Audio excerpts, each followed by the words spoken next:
Alright, good morning, good morning, good morning po sa inyong lahat. Batang Maynila to. It's yung video po na nakakita nyo ay compilation ng ilan lamang sa mga kulitan moments na itong magkapatid. Itong kulitan moments ni Atasha at ni Ellen. Kasama dyan, nakita natin yung nangyari pagkatapos silang magkitang muli kasi matagal silang nagkahiwalay. Ito si Atasha nandito sa Pilipinas at ito namang si Ellen ay nasa Amerika. So, dumalaw ito si Ellen kasama yung kanyang boyfriend na si Brad. At ito nga, nagkita uli itong magkapatid. At grabe po yung grabe po yung nangyari nung nagkita itong dalawa. Sobra-sobra pong natawa ang milyong-milyong mga legit na barkads. Simula po Batanes hanggang Hulo, mga kababayan. Naku, niyanig. Niyanig na itong magkapatid na to. At maging itong mga studio audience niya sa EAT, maging itong mga host sa EAT. Talaga naman pong sabi ko sa inyo, pinahanga at talagang nagulantang nung magkita itong dalawang ito. Ito nga si Joey De Leon, di ba? Itong si Henyo Master. Ano ba ginawa niya? Sabi nga niya, first time siya nagpicture. First time siya nagpicture, nagpa-selfie sila kasama itong si Ellen, pati na yung kanyang boyfriend na si Brad. Ano pa nangyari dyan? Si Tito Sen. Si Tito Sen, walang ginawa kundi mag-video. Lahat ata binidyo si Ellen, si Tash, binidyo si Mami Josie. So lahat mga kababayan talagang binidyohan ni Tito Sen. Sabi nga, Tito Sen bawal mag-video. Pero walang pakialam si Tito Sen. Video dito, video doon, video dito. So, biruin niyo mga kababayan yung ginawa na itong magkapatid na ito. Lalong-lalo na itong si Ellen. Grabe mga kababayan naman. Nakakabilib kasi. At pati yung pati yung mga nanonood sa live. Yung may mga bashers dun Nakikita ko yung mga bashers minsan dun sa sa live ng EAT. Biglang tumahimik siguro nag-enjoy na doon sa panonood dito kay Tasha at dito kay Ellen. Talaga namang sabi ko sa inyo napakagaling ng karakter ni Ellen. Una nga, hindi ko na-recognize agad si Maine Mendoza pala yun Pero inyo yan. Sobrang galing nung pagkakagawa nung kanyang muka. Pagkaka-makeup at malamang isa sa tumira doon ay itong si Paulo Ballesteros. Nakilala naman dyan sa pagmi-makeup. Itong si Paulo, yung sarili niya, minakeup pa niya, mukhang lalaking-lalaki. So, ito mga kababayan, bakit ko ba sinasabi sa inyo to? Kasi, ito nakikita ko Ito po yung aking pananaw o sariling opinion. Alam ko maraming kukontra, lalong-lalo na yung kabila. Itong panatiko ng Tape Bulaga at itong panatiko ng Showtime. Maraming kukontra. Pero ito lang yung masasabi ko. Ito pong dalawa. Ito ay magiging alas ng EAT. Meron ng alas ng EAT. Nandiyan si yung TBJ. Meron ding alaskador. Itong si Jose Manalo saka si Wally Bayola. Meron sila mga queens. Yan yung sa therapy. Eto namang dalawa, etong si Tash at etong si Ellen, ito yung girl power ng EAT. Ayan. Girl power po ng EAT.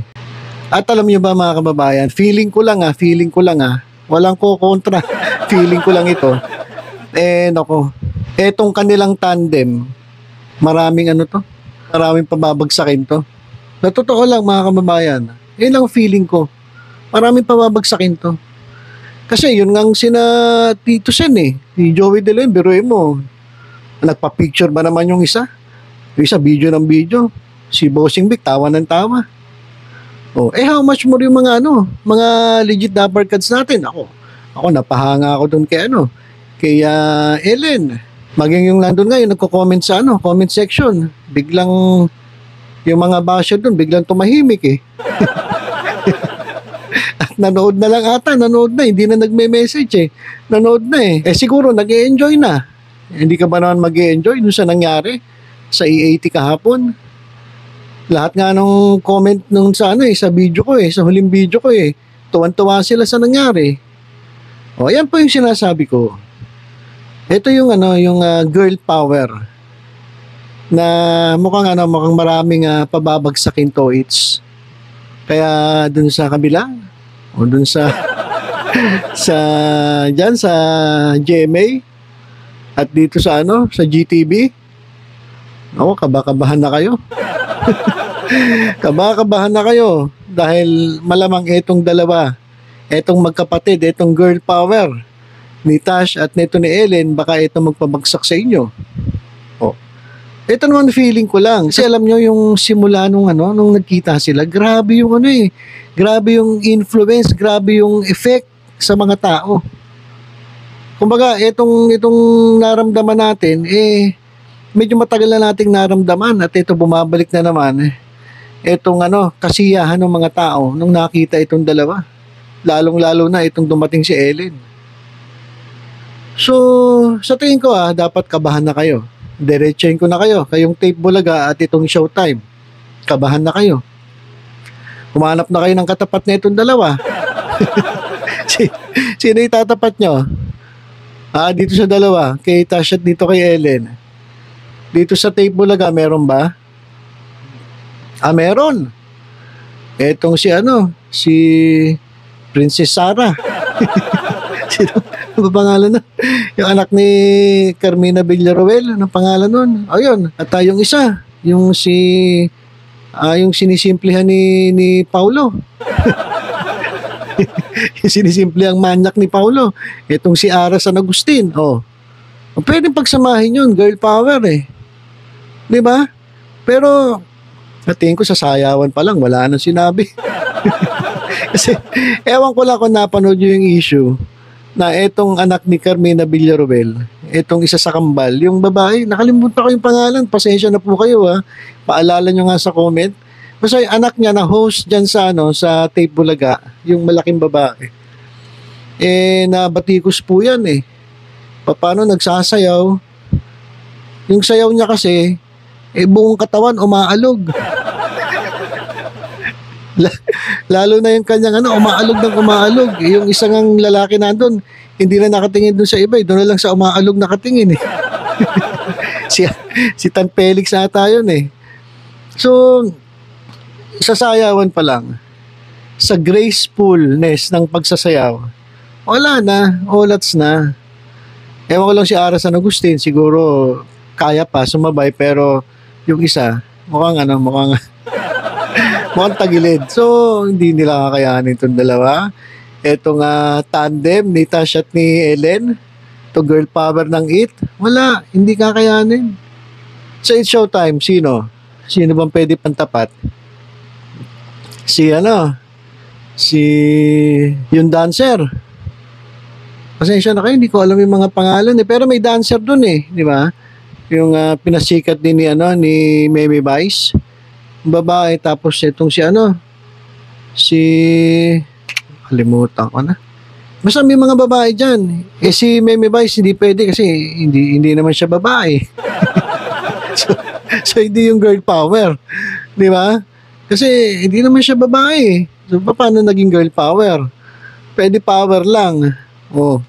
Pero girl power hindi. Hindi naman pwede si Meme Vice. Kasi saka isa pa, mukhang tagilid din kung sakali, hindi naman marunong magsayaw si Meme Vice Di ba? Magaling lang siya mang-asar Magaling lang siya mamburaot magaling mag-asar doon sa mga audience, kahit audience nga pinagsasabihan ng siraulo ka ba? Doon lang magaling si Vice. Pero sa pagsasayaw, walang sinabi. So, wala akong nakikita dito sa sa Tape Bulaga at sa It's Showtime na pwedeng pantapat dito sa girl power ng EAT. Itong tandem ni Tash at ni Ellen. Ano bang magandang shortcut nung pangalan nila? Tashellen. Pangit. Pangit ba? Lentash. Tashen. Bahala kayo. Basta yung tandem ng magkapatid, mukhang maraming patataw binto at maraming gagaya.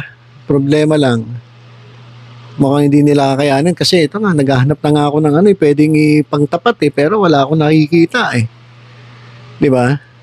So, Kaya ang problema ngayon nitong Tape Bulaga at nitong It's Showtime. May tatapat nila dito kay Tash at dito kay Ellen. Kasi kagaya ng video pinakita ko sa inyo eh. Oh, sobrang kulit eh. Diba sobrang kulit?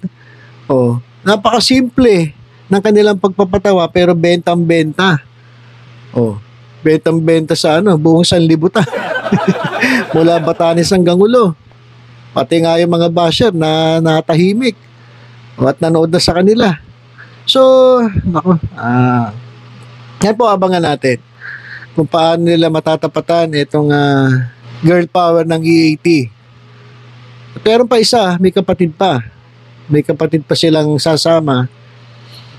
At sabi ng iba, si raw, baka pwedeng si Karen. Ako hula ko diyan si Aling Maliit.